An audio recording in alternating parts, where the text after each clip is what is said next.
They say, faith is a fortress, but what happens when the walls begin to consume themselves from within? Welcome, seeker of forgotten truths, to the Unveiled Scroll, where history's buried bones are brought once more to light. Like, subscribe, and keep the lamp of knowledge burning bright.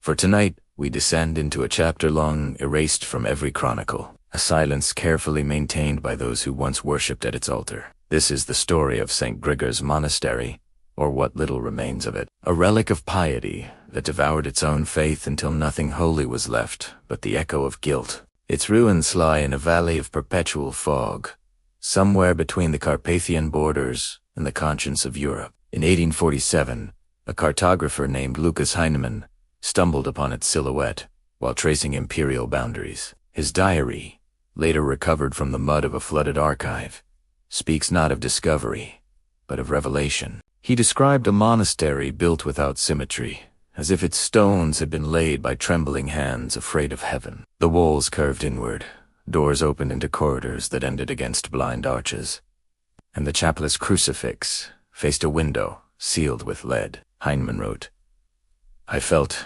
not the absence of God, but his recoil. What was St. Grigor's, and why had every mention of it been cut from records after the year 1623? To unswear that we must travel back to centuries, to a time when faith was a currency and sin, a form of taxation, founded under the authority of the Benedictine order. The monastery was intended as a sanctuary for scholars of theology, but under its abbot. For the Corvinus it became something else entirely, a place where belief was dissected like a corpse in pursuit of purity." Corvinus was no ordinary abbot. Born in 1568 to a family of jurists, he had studied in Rome, where whispers of reform and heresy walked hand in hand. He returned to his homeland with a conviction that faith must not be felt but proven. He collected relics like evidence, tested prayers as though they were experiments, and measured grace as if it could be quantified. To him, doubt was not a sin, but a scalpel. His brothers feared him, yet obeyed him, for he preached with a fervor that bordered on possession. They said he spent his nights beneath the chapel, listening for God in the resonance of dripping water. Over time, his obsession with purity took form in stone. He ordered that every image of a saint be replaced with mirrors, so that the brothers would confront their own reflection when seeking salvation. He declared confession obsolete, claiming that no man could absolve another when none were free of corruption. The monastery, once filled with chant, fell silent. Then came the famine of 1621. Surrounding villages, desperate for food, turned to St. Grigor's for aid, but Corvinus shut the gates. He claimed that hunger was a divine test, and that only through suffering could faith be refined. When the starving broke in, they found the refectory emptied, and the abbot's table laden with bread made of ash and flour, baked until black. Heinemann's diary mentions these stories as legends, but he also recorded the inscriptions he found carved into the apse. Words that read, in Latin, "In seeking the divine, we became its prey." The handwriting was not ancient, but human, desperate. As Heinemann ventured deeper, he described frescoes covered by soot, revealing fragments of scenes too violent for scripture monks, kneeling before a void, their faces erased, their shadows stretching like roots toward a single figure shrouded in lightless gold. But what disturbed him most was the absence of graves. Every monastery keeps records of its dead, yet here there were none. Only empty niches, as though the dead had been lifted whole from their beds and carried away by belief itself. In the vestry, he found fragments of Father Corvinus's journal, sealed in wax and watered imaged beyond clarity. But one passage remained legible.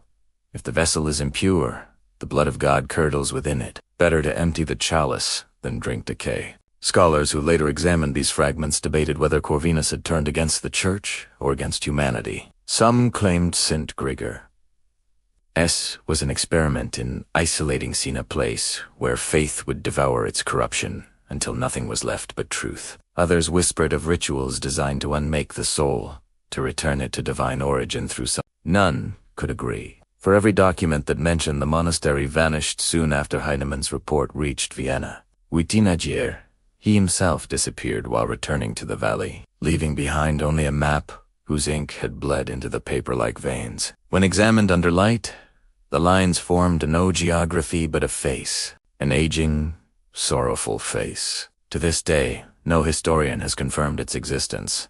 Yet local shepherds speak of bells that ring beneath the earth during storms. They say it is the monastery reminding heaven that it still remembers. In 1851, a group of ecclesiastical archivists from Vienna, led by Dr. Adelmar Weiss, attempted to locate the ruins described in Heinemann's diary. Their expedition never returned. Only one letter, addressed to the Imperial Academy, arrived months later. It was unsigned, the handwriting trembling like a confession written in haste. It spoke of corridors shifting at night, of voices echoing not in air but in thought, and of prayers that ended in laughter not one's own. Weiss's letter concluded with a line so ambiguous that theologians still argue its meaning. "We have not entered the monastery. The monastery has entered us." From that day, the name St. Gregors was struck from every ecclesiastical registry, its existence classified as apocryphal. Yet the valley remained on old maps, though always unmarked, a white scar between the rivers that define no nation. Those who study forbidden architecture note an anomaly in that region, a topographical distortion visible in early survey drawings, as if space itself had been wounded and refused to heal. Some believe the monastery still stands, buried beneath sediment and silence, its walls absorbing faith from the living world. In 1893, a new theory emerged from the philosopher Henry Capel, who claimed that St. Gregors represented a metaphysical contagion. He wrote, "Where faith is absolute, it begins to consume itself, like a candle that burns without air." Capel saw the monastery not as a building, but as an idea, structure born when belief becomes more real than the believer. He was later found dead in his study, his final manuscript reduced to ash, except for one preserved line: "It is not God who abandons man, but man who imprisons God in the architecture of certainty." Decades later, an excavation team working near the same valley discovered foundation stones engraved with sigils that defied translation. They were neither Roman nor Gothic, their geometry closer to that of a labyrinth designed to collapse upon completion. The team reported an unusual stillness at the site. No bird calls, no echoes. Their instruments malfunctioned, compasses spun without direction. 2 days later, a storm washed their camp away, and with it every trace of what they found. Only one photograph survived, a black and white image of a single archway standing alone in the mist, its keystone carved with the faint outline of an eye. Whether the monastery ever existed, or whether it was built entirely within the conscience of those who sought it, remains uncertain. But perhaps that is the point. Faith, when dissected beyond devotion, becomes indistinguishable from madness. St. Gregors was both a sanctuary and a mirror. Those who entered sought purity. What they found was themselves, magnified beyond endurance. In that sense, the monastery never perished. It migrated, silently, into every institution that claims monopoly over truth. Each time a man believes without question, a stone is added to its invisible walls. Each time a doubt is silenced, a corridor extends. And each time a prayer is recited without understanding, the monastery feeds. That is why no historian can find it. It was never lost.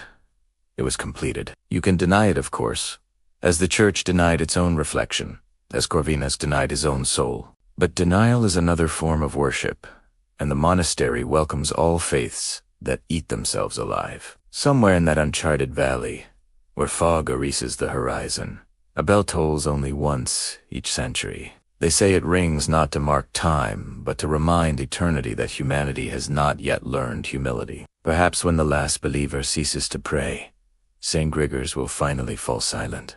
But until then, its echo persists in the architecture of our certainties, in every doctrine too perfect to question, in every truth declared eternal by trembling lips. And now, dear listener, you too have entered its cloister. Whether you choose to leave is no longer certain. This has been the Unveiled Scroll, where forgotten histories are brought to light, and the past reveals the hunger of faith itself. If this tale has found a place in your thoughts, do like, share, and subscribe. For each act of remembrance keeps the lamp burning and the scroll unrolled. Until our next descent into shadow, guard your reason well, for belief once unbounded, devours even its own salvation.